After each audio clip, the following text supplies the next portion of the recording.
Hello, good evening and welcome to Hot Edition on 3FM 92.7, coming to you live from our studio here at Adesawe Kanda in Accra. It is coming to you from our studio and we're also streaming on live on our website 3news.com and on Facebook and on YouTube. Coming up this evening, Lands Minister condemns attack on Naimos task force as he calls for swift investigation after meeting Interior Minister and the Speaker of Parliament. Also coming up, Office of Special Prosecutor arrests the Ghana Revenue Authority acting head of legal for suspected corruption and corruption-related offences and obstruction of justice in the SML Revenue Assurance contract. And later, one of the two immigration officers who were attacked in an ambush at Timpani in the Upper East region has died. We have the very latest regarding this particular development. Do be a part of the show. Let's hear from you on the many stories we have for you for the next 1 hour. We have business and sports also at the tail end of this bulletin. Before that, though, let's bring you the news summaries. Martin, and in a summary, the Menchia Palace has advised the family of the late high life icon Charles Kwejofosu, known in showbiz as Daddy Lumba, to call a truce before Friday, November 7, 2025. The directive follows the invocation of the Asantehene's Great Oath, also known as Ntam Kesie.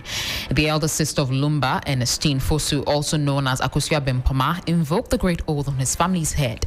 It was penning Kofi Usu after Friday's court hearing. Now, this move further complicated the late Lumba's final funeral rite, and after a hearing on Monday, the Judicial Council of the Menchia Palace advised the family to settle the matter amicably before Friday.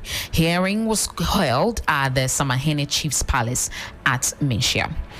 The Court of Appeal has dismissed an application by lawyers representing former National Signals Bureau Director Kwabena Edu-Boahene and his wife, seeking to overturn a High Court decision that refused the application for further disclosures from the Attorney General. The defense lawyers, led by Samuel Etechia, had filed a motion in July seeking the full disclosures of national security operational accounts from 1992 to date. He argued that the AG has selectively disclosed matters bordering on national security to advance their case while omitting crucial details which necessitated their motion. However, Deputy Attorney General Dr. Justice Ramsai opposed the motion, citing its irrelevance to the court charges against the former director and his co-accused. Away from that is some education story. The Minister for Education, Haruna Idrisu, has announced plans to amend the Ghana Tertiary Education Commission GTEC Act 2020, Act 1023, to extend the deadline for tertiary institutions to acquire a presidential charter. The move comes after GTEC in February 2024 gave a 6-month ultimatum to all universities to get chartered or face possible closure, a directive that sparked intense public debate over the quality of certificates awarded by unchartered institutions and the high cost of meeting the requirement. Finally, the government has announced plans to reduce the 1,070 cedis registration fee charged to courier operators in a move aimed at easing the financial burden on players in the sector and boosting compliance with industry regulations. The decision follows extensive consultations with stakeholders after the suspension of enforcement activities by the Courier Services Regulatory Commission earlier this year. Remind you once again that all this is on our website, 3news.com. Do well to visit there. Martin, over to you. Thank you very much. Let's settle for the details of the stories. Now, the Minister for Lands and Natural Resources, Emmanuel Ama Kofi Boa, has condemned the attack on members of the National Anti-Illegal Mining Operations Secretariat, NIMOS, during an operation at Broni Krom near Hwidiem in the Ahafo region. A statement from the ministry said Mr. Bua has held separate meetings with the Speaker of Parliament and the Minister for the Interior to ensure swift and rigorous investigations into the incident, which occurred on Saturday, November 1, 2025. The ministry says the move underscores government's commitment to holding accountable all individuals who aid, support, or front illegal mining activities and those who obstruct law enforcement officers in the line of duty. Meanwhile, the Inspector General of Police, the IGP Christian Tete-Yohonu, has directed the Criminal Investigations Department headquarters to take over the case.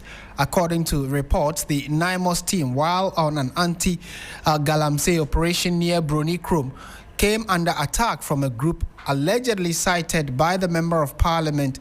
The group was allegedly incited by the Member of Parliament for Sutifi North, Ebenezer Kweku-Addo. The MP has since been invited to assist investigations. Preliminary findings show that the team had arrested several suspects and seized a pistol, ammunition, and 2 unregistered vehicles before a mob besieged the Hwidiam police station, vandalizing vehicles and clashing with officers. Security reinforcement from the Ahafo Regional Police Command and the military later restored calm with the support of the Zongo Chief of Hwidiam, who helped mediate the situation. In a statement, the Ghana Police Service condemned the attack and warned against interference with law enforcement operations.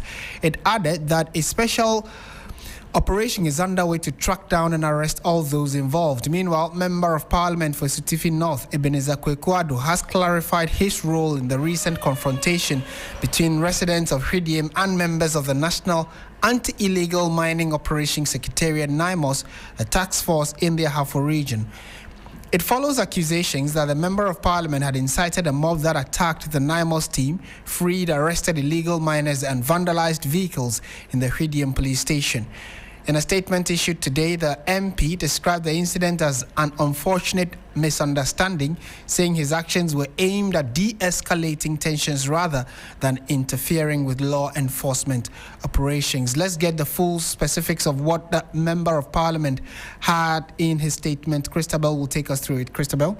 Yes, Martin, and this statement is titled "To the Good People of Sutifi North and the General Public."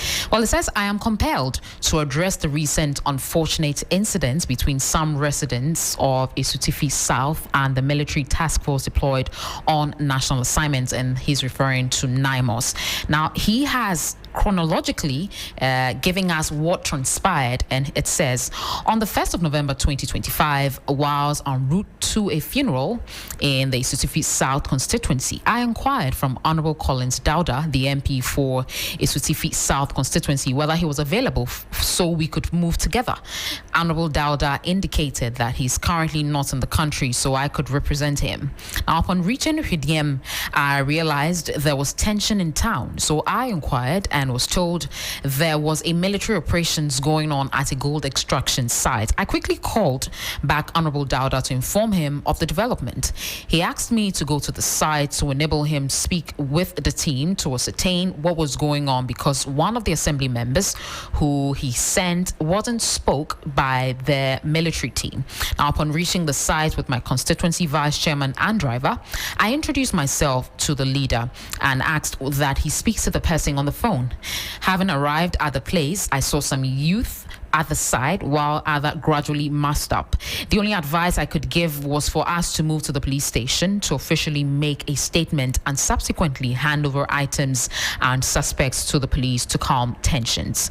Upon reaching the police station, it was seen that the major road had been blocked, preventing vehicular movement. Together with the military, regional police, crime officer, NIB operatives, Kenyasi police commander, we all remained in the police charge office while statements were being taken. Now, a number of items to the regional crime officer. The Zongo chief volunteered to pick the military officers into his Toyota vehicle because the pickup of the military had been tampered with. Now, it continues to say that the Toyota vehicle of the Zongo chief had its glasses smashed at the back. By then, I had left to attend some other funerals in some other cities that he mentioned. Now, he says, I wish to state that under no circumstance will I incite the youth against security officers and any government-planned agenda. As a responsible lawmaker, I offered my support to ensure there is calmness in the area and will always work together with every security agency to maintain law and order. Continues to say that it is quite unfortunate that the police in their sitrep failed to acknowledge my contribution towards ensuring the calmness prevails. I urge the public to disregard the false narratives aimed aimed at tarnishing my reputation and undermining what I am doing. Well, it goes on and on and on to chronologically say this is what happened, and he's not involved in any of this, Martin. All right, thank you very much. So details of that is also on our website, 3news.com, and you can also be a part of the general or the wider conversation of how state institutions can be given the permission to do their work. Well, do they even need the permission of people in and around Galamsey-prone areas? And usually, how do some of these operations actually commence? Is it that the NIMOS operation team just pick an area where they have intel that Galamsey is ongoing, they arrive and then start, delivering what they have to do, as in start looking for the individuals, the perpetrators, and arresting key suspects that they know may be doing the wrong thing? Or they initially give prior notice to the people to hold their operations, and then later, when they are all are on the same page and agree, before they commence their operation as NIMOS? How does all of this play out? It'll be good to have that kind of information to at least give us a better understanding of what they do when they do arrive at their location. So let's go on the phone lines now and speak to one of the critical voices advocating for the issues of Galamsey to be brought to an abrupt halt. Engineer Ken Ashibe on this development. Engineer, good evening to you. Thank you for your time. Good afternoon. Right, it's evening in Ghana. We are happy that you could make time to speak to us. But to start with, I'm sure you've heard reports of the issue of NIMOS operatives or operations that came to an abrupt halt because residents of Hwidiem and its environs decided to deal with them, for lack of a better expression. How does this come to you on the back of the fact that there is a clarion call for all of us to put our hands to the deck to stop this Galamsey menace? Well, it is really, really, really unfortunate. And it is important that the state demonstrates to everybody that it is the state is in charge of security, and nobody should be able to come when the state is performing its lawful duties. So this is really unfortunate. It is despicable, and it ought to be dealt with all the force that is required. Fortunately, I have seen the Minister for Lands and Natural Resources issue a statement, and it is important that that is followed through, and we investigate and find out anybody who is involved. All those people who were arrested by NIMOS, who have been set free, all the exhibits that were taken by NIMOS that people have taken ought to be retrieved, and we need to ensure that anybody who is involved in it faces the full rigors of the law. And we need to throw Act 995 at everybody who is involved in this. And it's important that we tell the people that when the state is trying to save them from such calamities, they should not also be allowing themselves to be used to attack state actors who are doing their lawful things. This is some of the reasons why for us, as the Ghana Coalition Against Galamsey, we believe the state of emergency is still important. If we had a state of emergency, who would dare to do these things that are being done? So it is important that we get to the bottom of it. Right. And I'm happy, as I said, that the minister, has engaged and has issued a statement so far as this is concerned. The coalition will be issuing a statement in the coming hours. And we also will be petitioning the police who have the lawful duty of ensuring that anybody who breaks the law is dealt with. Make sure that the IGP also deals with this as ought to be dealt with.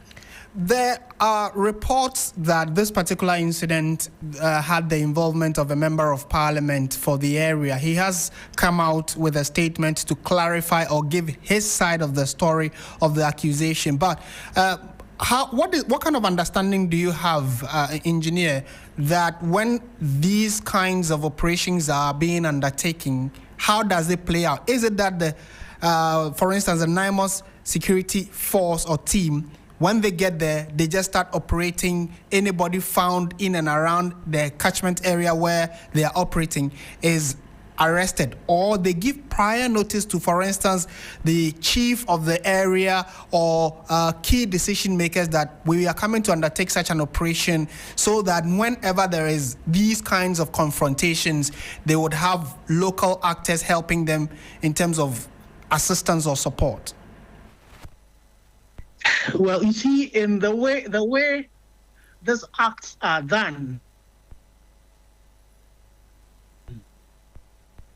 and the fact that you need surprise in all of this, we should not be expecting the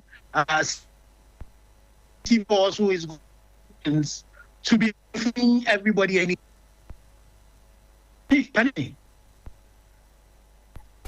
you hear me? Yes, the line is a bit jumpy, but it's not too clear. We can hear you, but there are breaks in your submission. So maybe we can give it a try, and I'm sure we can manage.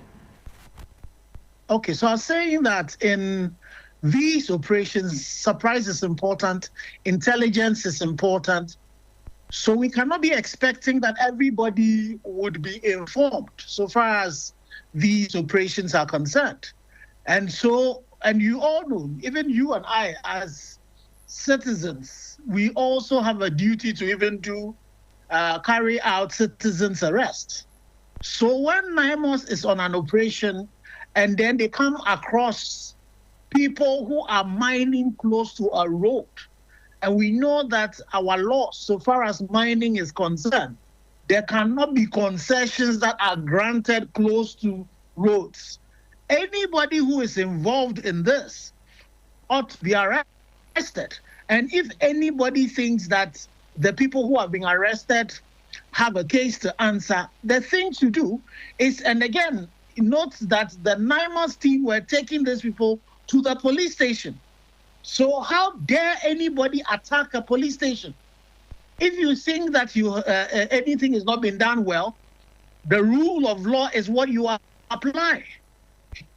So you cannot be rallying people to come attack people who are conducting their lawful duties. Even if you think that things have not gone right, there are lawful procedures that you take.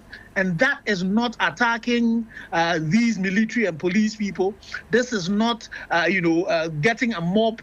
If it was not for the discipline of these military people, and they had decided to use the weapons that lawfully have been given to them to defend themselves, we will be speaking a different language at this time. Certainly. So it is important that we need to also educate ourselves as citizens that we should not be allowing ourselves to be used in these situations. And it is important that the state would demonstrate with all the powers that are at their disposal, that it does not matter whether you are 1,000 or 20,000 people. When you are wrong, the state will deal with you. Right. So it is important that in this particular situation, if the MP says he was right, we should take the case through the legal procedures, and then he should then prove his case there. But what we are seeing is not the thing to do. When all of us are calling that, this environmental crimes are damaging to all of us as a people. Right. Engineer, two final questions that you can take leave of us.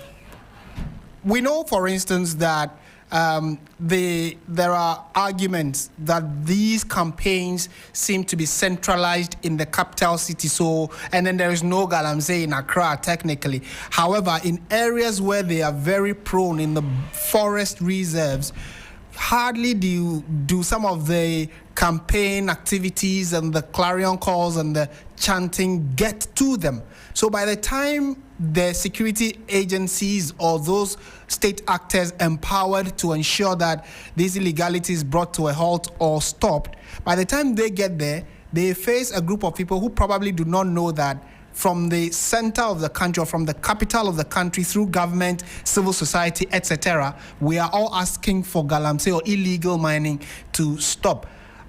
Do you think that right from the onset we have carried every Ghanaian along, or we have carried the most critical people who are those living in the catchment area most often? Have we carried all of them along to align to this national fight?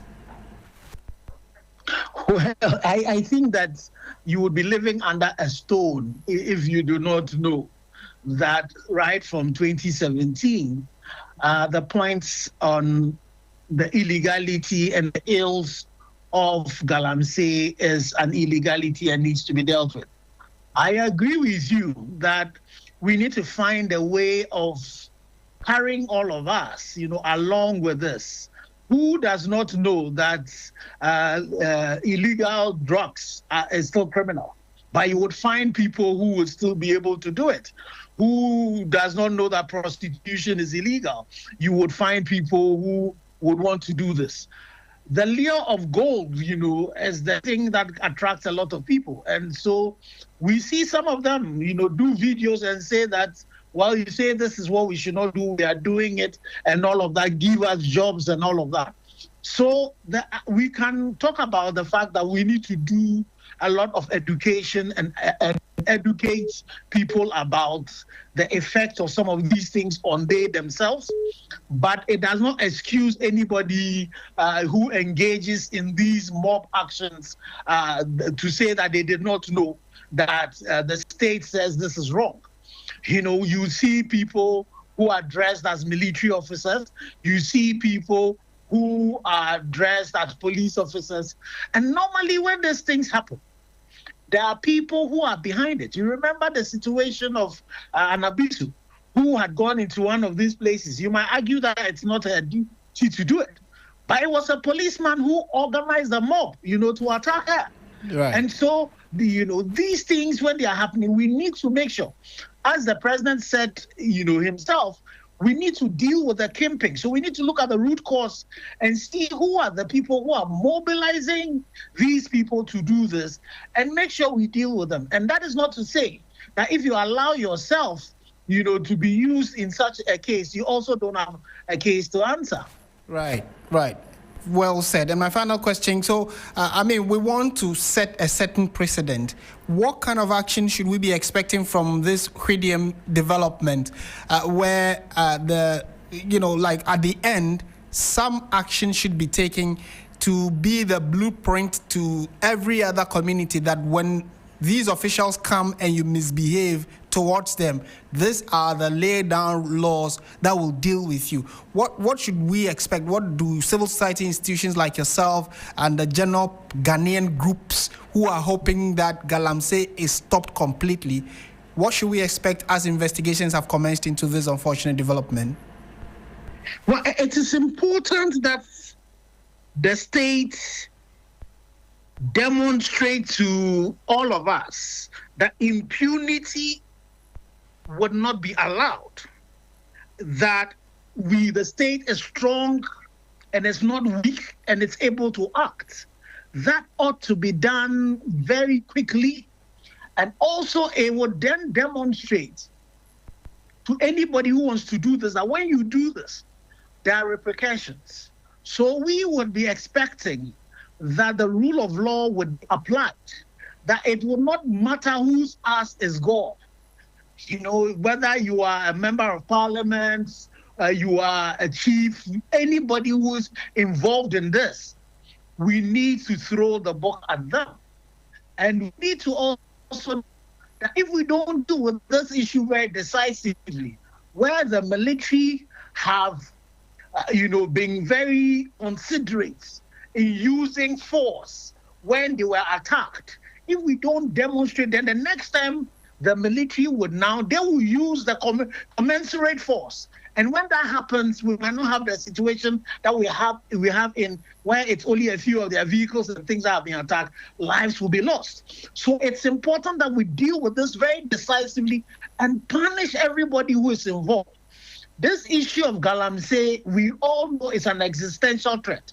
And if you allow situations like this to go, then it would give them the impetus to think that they can come against the state and then they can act against lawful authority.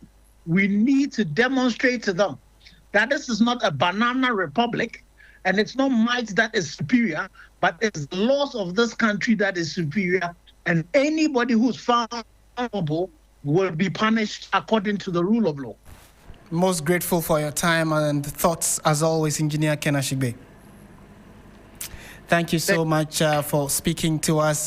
Ken Ashigbe is the convener of the Ghana Coalition Against Illegal Mining and has been sharing his thoughts on this unfortunate incident that happened over the weekend at Hwidiam. And like we indicated, the Ghana Police Service issued a statement on this development. They've dispatched a CID team to go and assist with investigations. But what do you also make of this development and some of the responses we got from Engineer Ken Ashigbe? And you listening to us, how can you also support in the fight against illegal mining across the country, which has left many of our water bodies destroyed and our forest reserves, totally destroyed? We will be happy to hear from you on our social media pages, especially on Facebook and on YouTube. Hot Edition is trending. Just look for 3FM 92.7 there and send your messages to us. So let's get the details of the statement from the Ghana Police Service, and Christabel will give it to us. His lawyers. Right. So, just a point of correction. So, we indicated that the member of parliament who was allegedly involved on the one that incited the youth to go and attack the NIMOS team had earlier been invited by the Ghana Police Service to assist with investigations. So, we actually had information that he was on his way to meet the police CID, but later that meeting was suspended or called off. However, his lawyers have released a statement that regarding what role he must have played or his involvement in the entire saga. So let's listen to the reaction from lawyers of the Member of Parliament. Well, his lawyers have directed this release to the Inspector General of Police, and it says, we act for Honorable Ebenezer Kwekuado, who is a Member of Parliament for Asutufi North, and it says, we acknowledge the press release issued on 3rd November 2025 regarding the incident at Hwidiam and the indication that our client has been invited to assist with ongoing investigation. Our client reiterates his unwavering commitment to the rule of law, public order, and the peace and security of his constituents, adjoining communities, and the country as a whole. He categorically denies any act or omission amounting to misconduct or obstruction of police duties. His conduct on the material day was solely motivated by the desire to calm tensions and prevent a possible breakdown of public order. Now, in keeping with respect for his lawful procedure and his willingness to support police investigation, our client will present himself at the CID headquarters, and it says we respectfully request that all further communications in respect of this matter be directed to our office. And it was signed by Kwesi Jemfi Boedu Esquire. He is a lawyer for the Honorable Ebenezer Kwekuado, who is the MP for Asutufi North. Thank you for the details of the statement coming in from the legal counsel of the Member of Parliament who has been accused of involving himself in this development.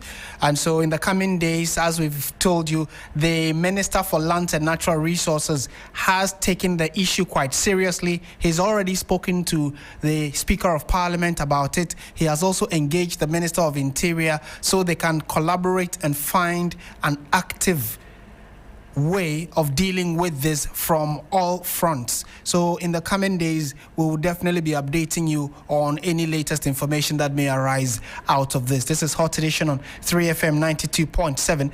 We are turning our attention to some other stories now, and the Office of the Special Prosecutor has arrested Freeman Saba, the acting head of legal affairs of the Ghana Revenue Authority, over alleged corruption and obstruction of justice linked to the controversial Ghana Revenue Authority and Strategic Mobilization Ghana Limited SML Revenue Assurance contract. In a statement released earlier today, the OSP said that Mr. Saba is under investigation for suspected corruption-related offenses and interfering in the ongoing probe into the SML deal. The contract between the Ghana Revenue Authority and the SML Ghana, which covers revenue assurance in the petroleum and other sectors, has faced intense public scrutiny over alleged inflated costs and procurement breaches. The OSP says its investigation, which also targets several former senior officials of the Ghana Revenue Authority and the Finance Ministry, has uncovered evidence of corruption, abuse of office, and violation of procurement laws.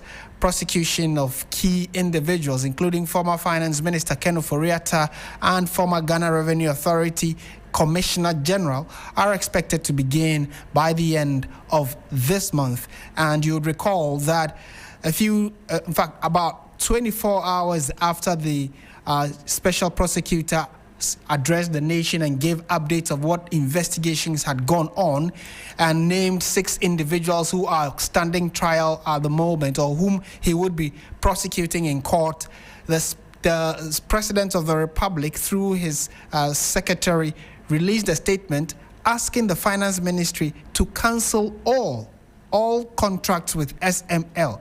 Every state contract that either Ghana Revenue Authority or any other state institution has with SML, the president is asking that all those contracts be terminated. So it tells you that it is still a very active case.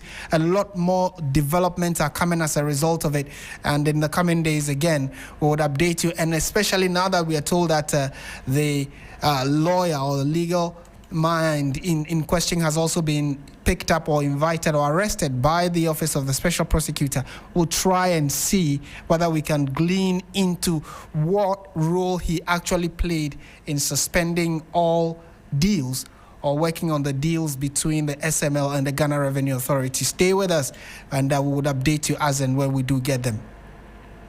We're going on to some other stories this evening. And earlier, we also reported about an attack at Nagani in the Tempani district of the Upper East region that left 2 immigration officers critically injured. The latest information reaching us indicates that one of the officers has sadly died from gunshot wounds he sustained during the ambush. The officers were attacked late Sunday night on the 2nd of November while returning from night duty on a motorbike. They reportedly came under fire from unknown assailants who had laid an ambush along the route. The surviving officer remains in critical condition in the Upper East Regional Hospital in Bolgatanga. In the second such attack, we are told also that an immigration personnel in less than a month, that is the 3rd of October, was also attacked. Gunmen opened fire on the officers at the Bintri inland checkpoint in the northeast region, killing one and injuring another. The police issued a statement confirming the death of one of the 2 immigration officers and the fact that they have also dispatched a team there to assist with investigation. Let's get details of the statement from the Ghana Police Service. Christabel has that for us. Yes, in the statement, the Upper East Regional Police Command is on a manhunt for unknown assailants who shot 2 immigration officers on Sunday, 2nd November 2025. Well, if you go on our Facebook page and our YouTube page right now, we're displaying that statement now. And it says that the command is on a manhunt for unknown assailants who shot 2 immigration officers on Sunday, 2nd November 2025 at about 10 p.m. in Nagani, Bosionde, in Garu Tempani. The unknown gunmen shot 2 immigration officers at Nagani in Garu Tempani while they were returning to base after foot patrols. The bandits made away with 2 AK-47 rifles belonging to the immigration officers. The 2 wounded officers were rushed to the Bolgatanga Regional Hospital for treatment. Sadly, one of the officers was pronounced dead by the medical officer.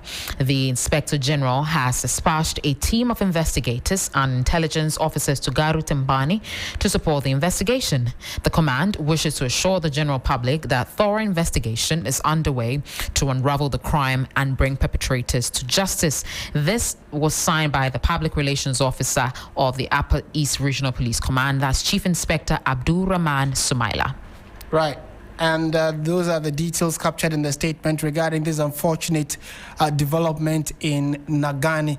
Let's go to the phone lines now and engage Mukhtar, who is a security analyst himself and has been following this issue since it broke over the weekend. Thank you so much for your time, sir. To start with, this is the second such attack on immigration service personnel under just a month. From your security perspective, what does this tell us about the evolving threat environment in and around the border areas of northern Ghana? Well, what we're looking at is a very serious case of security concern. It's a development that worries all of us. If you look at the context, as you read out, especially the context in which we are operating now, we are within an environment within the Sahel that is pervasively engulfed in violent extremism. A typology of insecurity that is so complex that state actors are significantly challenged in dealing with that, security challenge. And so we are very, very concerned, especially with the fact that ever since we started having this, episodes of attacks in the area, we have not been able in any way to uncover the identities of the involved and their motivations for what they are doing. And if you remember, just not too long ago, in October, we had attacks in the area where the National Health Insurance Authority's, office in the area was attacked, killing 4 people eventually, including the chief of the area, as well as the head teacher of one of the basic schools in the area. And this was, in addition to several other episodes of attacks in the area. And yet, we haven't been able to uncover the identities and the motivations for that. If you notice the area we are talking about, the location of this, the high level or the proximity of the area to the theater of violence in the Sahel, in terms of Burkina Faso as well as the northern Togo, Gabon is not far away from the area. All of this raises concerns about the possibility that there could be elements who have infiltrated our system and seeking to engage in the same typology of violence. And so we are very worried about it, but we are very also intentional about not creating alarm in the area or exaggerating what it is when it comes to the threat that we're looking at. And so it's a very complex situation for all of us. And the way you paint the picture gives hope and concern at the same time, where you say our security officers are actually aware of how the Sahel region, the proximity or the closeness of some of these areas to, these upper part of Ghana, which has in the last few years recorded extreme activities. But are you confident that our security agencies are on top of these matters? Would they be able to give the adequate protection and security required to ensure that our border communities are safe, so these elements from within the Sahel region cannot infiltrate or trickle into our country? Look, I think this goes beyond the idea of confidence in our security or lack of confidence in our security. If you look at the threat that we under consideration, it's a very, very complex threat. If we look at it from both internal and external sources, it gives you the sense that we need more than just expressing confidence or, trust in our security agencies. The entire northern part of coastal states, which includes where we are talking about at the moment, in our analysis, is considered to be an area under siege by violent extremism and different forms of, security threats. And in the manner or on a scale that appears to defy what security preparation is about, irrespective of how adequate it may seem. And so we need to go beyond that and look at what kind of measures can we mobilize within the state as well as non-state populations to ensure that we're building resilience against the possible exploitation of our space by extremist groups. If you go back a couple of years back in 2022, For the first time in our history, the National Security Ministry gave an alert, a memo that suggested that there are potential, planned attacks in the northern part of the country. And it mentioned specific places, and that includes where we are talking about at the moment. And so this threat is not new. It's only manifested in ways that alarms all of us, because it communicates nearness of what it is that we've been fearing all along. And it's important that we go beyond just focusing on state actors to include general national awareness and preparedness to prevent, exploitation of our space by extremist groups. Why is it that up to this point, we haven't seen enough, local population action in terms of volunteering information regarding who possibly these individuals could be? We need to be working on that, because security actors cannot be everywhere, and irrespective of how prepared they are, they often are, overwhelmed by the situation or defied by the current reality of extremist threats. Mukhtar, we are grateful for your time this evening. Thank you for speaking to us. You're welcome. You had Mukhtar Mumuni Mukhtar, who is the Executive Director of the West Africa Center for Counter-Extremism, giving us his perspective on what the security agencies need to do to douse these concerns coming from the northern part of the country following the death of one immigration officer. Two of them were attacked while returning from their operational duties. They were on a motorbike, they were attacked. One has survived and is in the hospital still recovering. The other, unfortunately, passed in the last few hours. We are told that the security police officers have been deployed to assist with investigation. It's even more concerning because two of their AK-47 rifles are missing, and that could end up in the hands of wrong individuals, for which reason the state is paying particular attention to this development, but would update you subsequently when we do get them. This is still 3FM 92.7. Before we go into business and sports, let's bring you some more stories. The Ghana Journalists Association, GJA, has expressed deep disappointment over the Attorney General's decision to discontinue the prosecution of a suspect in the 2019 murder of investigative journalist Ahmed Hussein Swale. According to President of the Association, Albert Jumpo, the unfortunate development is a dark chapter in the country's media history, calling on the Attorney General and Police CID to provide further clarity.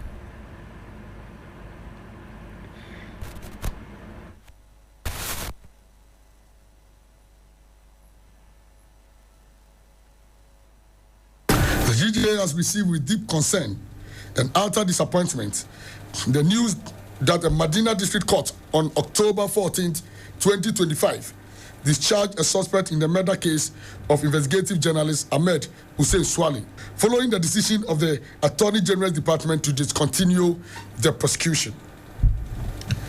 This development coming several years after the cold-blooded murder of Ahmed Swale in January 2019 raises serious questions about the commitment and capacity of the state to pursue justice for slain journalists and protect press freedom in Ghana. The GJA finds it extremely worrying that after such a heinous crime that shocked the nation and the international media community, justice continued to elude the family of Ahmed Swale and the entire media fraternity. The inability of the state to bring the perpetrators of this crime to book after nearly 7 years represents a grave blot on Ghana's record as a democracy that prides itself on the rule of law and freedom of expression. Why has the Attorney General Department or the police discontinued the case after years of investigation and public resources committed to pursuing justice? On what basis did the prosecutor or the police file the nollie prosecutor to enable the district court to free or discharge the suspect? What are the findings of the investigations conducted by the Ghana Police Service, and why have this not led to credible prosecutions? What is the current status of the investigations into the murder of Ahmed Swale, and what steps are being taken to bring the real perpetrators to justice? Why has there been limited transparency and public communication on the progress of the case? The discharge of a suspect without closure or credible explanation risks deepening public distrust in the justice system and may embolden those who target journalists with impunity. It also sends a dangerous signal that crimes against journalists can go unpunished. You just heard that the voice of the president of the Ghana Journalists Association, Albert Jumfo. We'll be back after this with Business with Bismarck Awusa. Stay with us.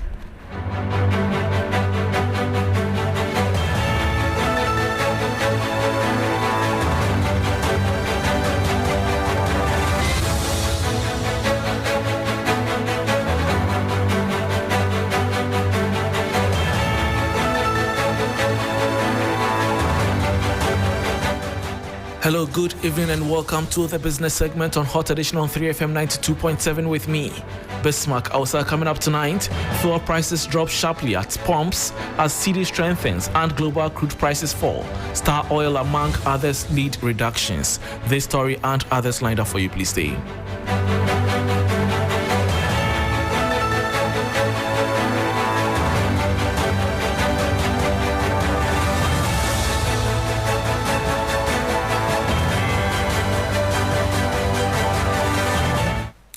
Thanks for your company. Now to the details. Some oil marketing companies, OMCs, have begun slashing fuel prices at the pumps in line with industry forecasts of a significant drop from November 1, 2025.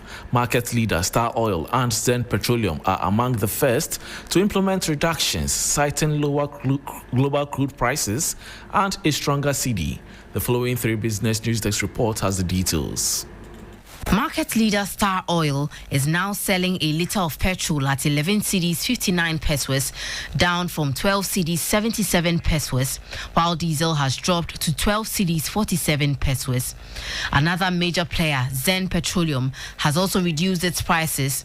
Petrol now sells at 11 cedis 97 pesos per litre and diesel at 12 cedis 17 pesos.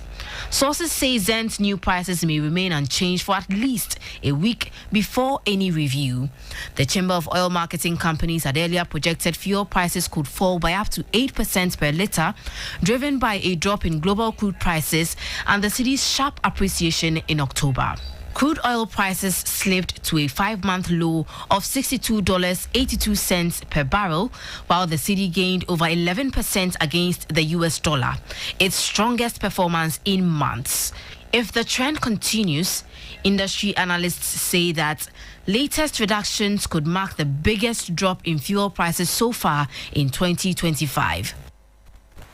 And that was a 3 Business News Desk report. Moving on, the Food and Beverages Association of Ghana, FABAG, has issued an urgent appeal to the Minister of Finance calling for a comprehensive overhaul of the tax and regulatory environment in the upcoming 2026 National Budget Statement to save local industry and combat smuggling.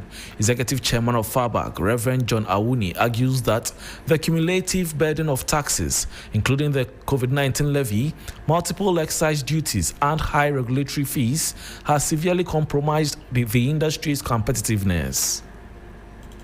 We are very much hopeful that the budget will be generally business friendly. We will generally remove nuisance taxes such as the excise tax on fruit juices that we have complained over and over that is having negative effect on the industry. It will generally cancel the container fumigation levies that is very, very unnecessary and just an addition to the cost of doing business. And then also ensure that new taxes are not introduced, such as producer responsibility tax, and cancel out the COVID-19 levy. The food and beverage sector is hopeful that the Minister of Finance will introduce targeted tax reliefs for the local producers, especially the small and medium-scale enterprises, so as to encourage investment. We are also hoping that this budget will not only come out with policies that will lead to the exchange rate being low, but the exchange rate being very, very stable. And that was Executive Chairman of the Food and Beverages Association of Ghana, FABAG, Reverend John Awuni, on his outfit's expectations ahead of the 2026 budget. Before we go, the Institute of Statistical, Social and Economic Research, ISE, is urging government to adopt a more sustainable approach to borrowing and ensure that funds sourced through debt are channeled into productive sectors of the economy. This comes after the Institute revealed that a significant portion of Ghana's borrowed funds in recent years has been used to service interest payments and recurrent expenditure rather than capital investments. The Institute of Statistical, Social and Economic Research has raised concerns over Ghana's debt management practices, revealing that most borrowed funds in recent years have gone into paying interest and recurrent spending instead of productive capital investment. According to ISA, Ghana's debt profile has not supported long-term economic growth, with the country issuing about $11 billion in Eurobonds between 2017 and 2022 compared to $4.5 billion in the 6-year prior. The Institute is therefore calling on government to borrow responsibly and as much as possible at concessional rates. It also wants Public Interest and Accountability Committee resource to provide effective oversight of government borrowing to ensure transparency and accountability. ISA further recommends that every dollar borrowed should be invested in productivity ventures such as education and health, capable of yielding sustained returns and improving national productivity. And that was a 3 Business News Desk report, bringing us to the end of the business segment on Hot Edition on 3FM 92.7 with me, Bismarck. Also, for more business stories, please check out our website, 3news.com. Billy Shen is here for sports. Please stay.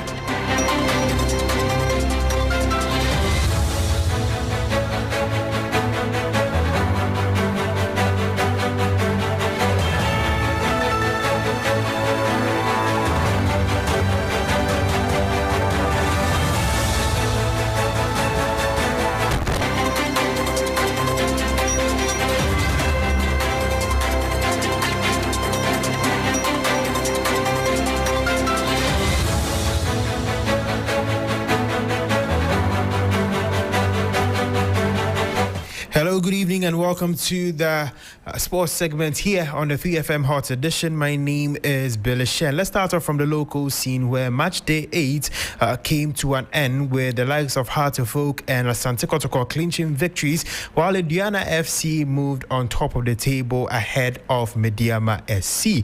My colleague Mutala Yakubu sums up what happened exactly on match day 8. Premier League has come to a closure with some interesting results. It started on Friday, where we had Bichim United drawing goalless with Nations FC, then Hoho United at home to Mediama, who were then the league leaders before that game. It ended 1-1 at the Hoho Sports Stadium. Pressure on coach Tijani for not getting a win at home. At the Baba Yara Sports Stadium, Asante Kotoko returned to the domestic front after their exit from the CAF Confederation Cup, this time beating Karela by 4-2, and midfielder Hubert Jehu scoring some incredibly sublime goals for the Porcupine Warriors. And this game actually gives them a lot of confidence going into match week 9, which they will take on Heart of Oak. For Heart of Oak themselves, they traveled all the way to face Baseke Holy Stars and got a very, very important 2-1 win to also boost their confidence ahead of the big game against Asante Kotoko. The likes of Dreams FC also picked up wins in their game. Heart of Lions went all the way to Swedru, managed to get a point. They drew 1-1 with All Blacks. So it's been a good weekend, and this sets us up very well for match day 9. The biggest game in there will be Heart of Oak Asante Kotoko. It's a super clash. That was a wrap by my colleague Mutala Yakubu. To some other stories, FIFPro have released their world best 11 as voted for by the players. It's basically a 3-4-3 formation with Gianluigi Donnarumma in goal, former PSG goalkeeper, current Manchester City goalkeeper, Ashraf Hakimi, Virgil van Dijk, and Nuno Mendes in defense.